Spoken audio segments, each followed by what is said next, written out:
Ah. Et si c'est la même grandeur, comme ça, il y a la même chose de place dans les deux? Oui. Tu es sûr? Oui.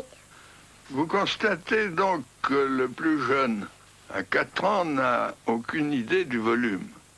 Il a beau comprendre qu'on lui demande de faire une maison qui contient la même place, la même chose de place, comme nous disons en français enfantin, eh bien, il cherche simplement une maison de même hauteur. Et son idée de l'égalité unidimensionnelle lui donne l'impression d'une égalité générale.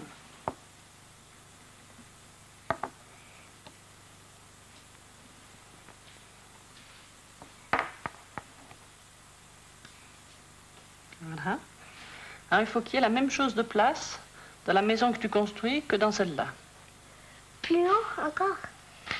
Comme tu veux, comme tu crois. Est-ce que tu crois qu'il y a la même chose de place ou est-ce qu'il y a plus de place là ou bien plus de place là? Plus de place là. Voilà. Alors, il faut faire encore de la place, il faut construire encore, il faut monter encore. Il faut qu'il y ait la même chose de place.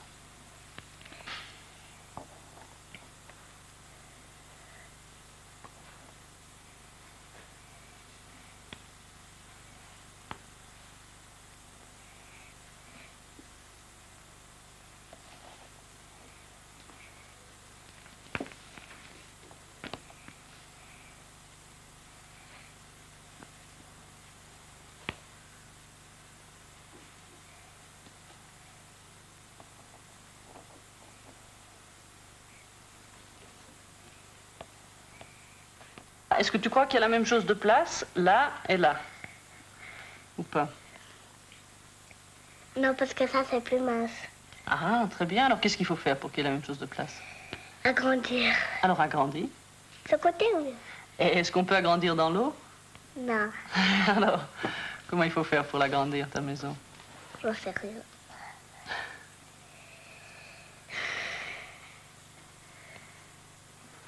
Tu m'as dit tout à l'heure, il n'y a pas la même chose de place dans ces deux maisons.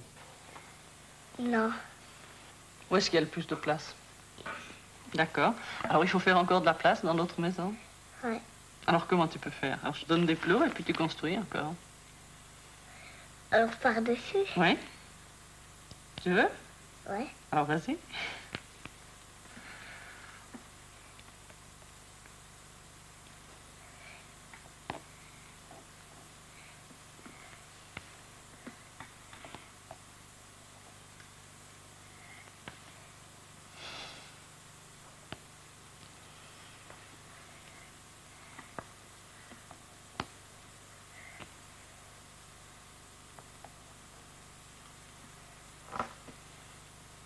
Et alors, tu crois que ça va maintenant?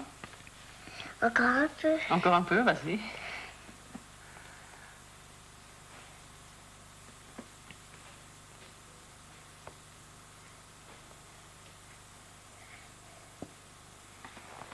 Je t'aide peut-être. Je suis pas très à droite, mais voilà. Tu veux encore en mettre ou tu crois que ça suffit? Ça suffit. Ça suffit? Il y a la même chose de place maintenant dans les deux maisons? Oui. Comment tu sais ça? Tu peux m'expliquer comment tu le sais? Mais tu es sûr qu'il y a la même chose de place ou tu es pas tout à fait sûr? Pas tout à fait. Pas tout à fait sûr. Pourquoi tu crois qu'il y a la même chose de place? Qu'est-ce qui te fait penser ça? Parce que c'est assez haut. La petite Irène, qui a 5 ans et dont vous venez d'entendre les réponses, hésite au contraire beaucoup, ce qui est probablement l'indice qu'elle change de stade. Elle dépasse la hauteur du modèle. Elle comprend que le même volume, c'est pas la même hauteur. Mais elle n'a aucune certitude, elle dépasse cette hauteur simplement par des compensations qualitatives sans le moindre essai de mesure.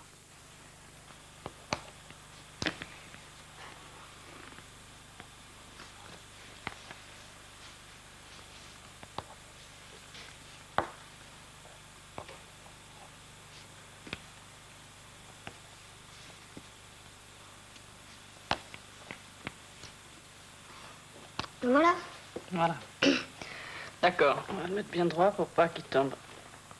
Alors, il y a la même chose de place que dans celui-là? Je pense. Moi, je voudrais que tu sois sûr. Alors,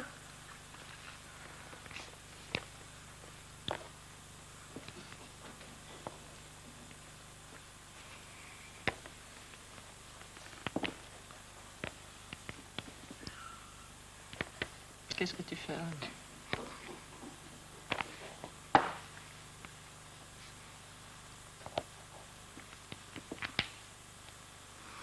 voilà, je suis sûre. Comme ça, tu es sûr? D'accord. Comment tu es sûr? Qu'est-ce que tu as fait là, juste là, maintenant, pour être sûr? Bah ça fait exactement la bonne dimension de ce carré. Oui. Alors, si à ça de hauteur, ça fait que ça, la dimension du carré de plus. Oui. Alors ça fait ça va mieux. Alors, ce que tu veux dire, si j'ai bien compris, c'est la même hauteur, Non, c'est d'abord, et puis après, la même dimension que le carré par-dessus? Ouais.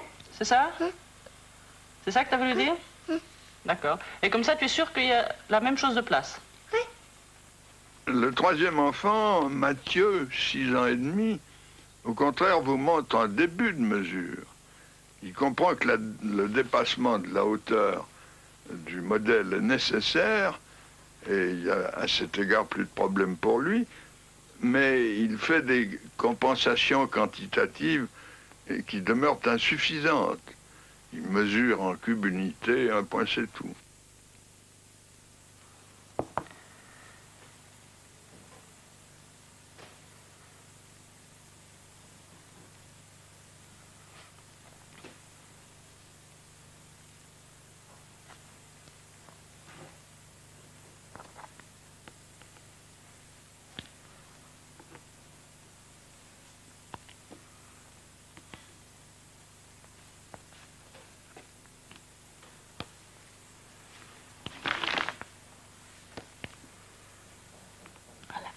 Il y a la même chose de place dans les deux maisons?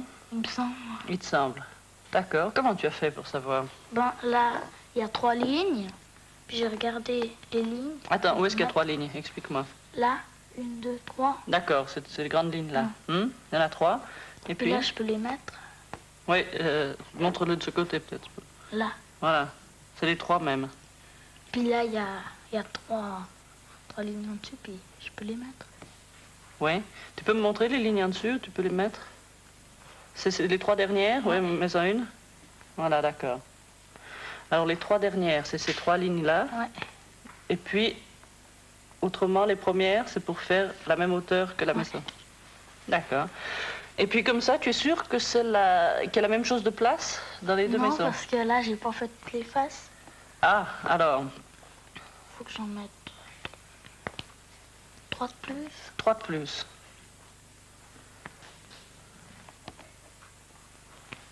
Voilà. Qu'est-ce qui représente ces 3 de plus? Tu peux me montrer sur celle-là ce qui représente? Par exemple, celui-là.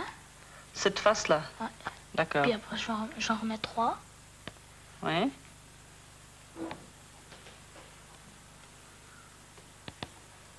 Après, exemple, cette face. Cette face. Alors, tu as déjà lesquelles qui sont faites? Celle-là, celle-là, celle-là. Oui, d'accord. Non, plus que celle-là. D'accord.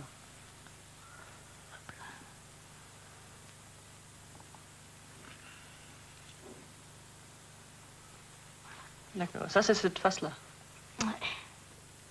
Le petit Didier, que vous venez de voir, qui a 10 ans, contrairement au précédent, se livre à des mesures. Il décompose le volume en surface, mais commet encore des erreurs, c'est-à-dire que pour lui, 3 plots représentent une surface, alors qu'en fait, il en faudrait 12. Qu'est-ce que tu comptes? Ouais, je compte pour que ça ait le même volume. Oui. Non, mais explique, qu'est-ce que Hein? tu comptes chaque fois? Alors, là, il faut qu'il y ait 4 fois 9 cubes pour que ça fasse ça. 4 fois 9 cubes, parce que 9 cubes, ça représente quoi? Ben, la surface, tout ça. Enfin, Ça représente cette surface. Ouais. Une tranche. Oui, montre bien la tranche. D'accord, tout le tour. D'accord. il faut qu'il y en Et ait si tu 4 pour faire tout l'immeuble. Très bien, alors vas-y. Enfin, la jeune Popov, 12 ans, découpe le volume en tranches met ces tranches en relation avec les étages. Et elle se livre ainsi non seulement à une quantification numérique, c'est-à-dire de la mesure, mais elle procède à une multiplication. 9 par tranche, 4 étages, ben ça fait 36 plots pour donner le même volume.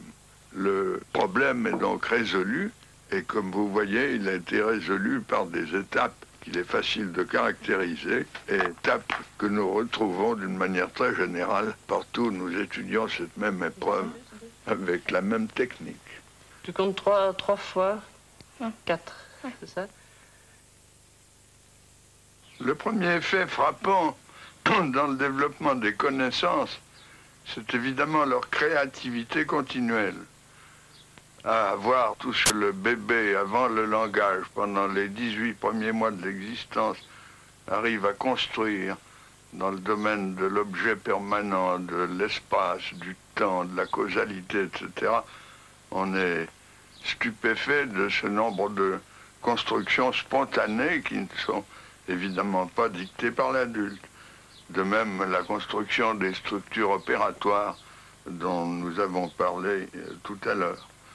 Le deuxième fait frappant, c'est la régularité et la généralité des stades de ces constructions dans leur succession. Comme je le disais, on retrouve partout les mêmes stades et les mêmes successions. Il y a donc dans ces faits un certain nombre d'enseignements à en tirer. D'abord pour la psychologie. Pour la psychologie parce que expliquer un phénomène psychologique, c'est retracer sa formation. Autrement dit, la psychogénèse me paraît le terrain de l'explication en psychologie. En second lieu, bien entendu, il y a des applications pédagogiques possibles. En troisième lieu, il y a un grand enseignement épistémologique, c'est-à-dire qu'en voyant comment la connaissance se construit, nous comprenons mieux sa nature. Et nous sommes en train, avec mon collègue Garcia, qui est un grand physicien, de chercher, d'écrire un volume ensemble et de chercher les mécanismes communs entre la construction des connaissances élémentaires chez l'enfant et la construction des connaissances en général dans l'histoire des sciences. Et ces mécanismes communs, on en trouve pas mal. Pensez aux notions de conservation, aux structures opératoires, aux modes d'abstraction, etc. Par ailleurs, nous continuons naturellement nos recherches. Nous sommes loin d'avoir terminé ces explorations. Nous étudions en ce moment comment une connaissance qui vient d'être acquise peut s'ouvrir sur de nouvelles possibilités, engendrer des nouvelles connaissances. Et nous étudions par ailleurs comment ces nouvelles connaissances finissent par devenir nécessaires, c'est-à-dire comment s'élabore la nécessité logique et logico-mathématique.